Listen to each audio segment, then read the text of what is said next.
And this is where detoxification comes in. This is where you get your internal organs and your pathways cleansed and purified. All right. And this is why we do the Flush Your Liver challenge every season, like clockwork. Every season.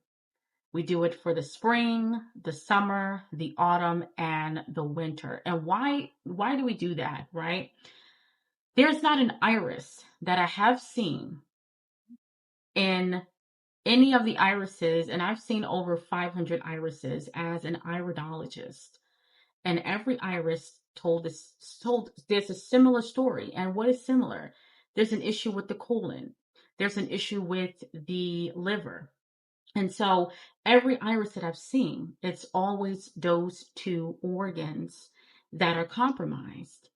And wait, so when you watch any of my other content and my other videos, I talk about the essence of your liver and how the liver is responsible for the spirit of creativity, how well your imagination is flowing, your dreams, how well are you remembering your dreams? Because even though you're not remembering your dreams, you are dreaming. The question is, are you participating consciously and subconsciously in the dream? Are you remembering it? What's happening in that dream state, in that other dimension that is to your unbeknownst to you, subconsciously and consciously, that you're not accessing that library, accessing that information. And this is where cleansing of your liver, of your colon, of your internal organs come into play.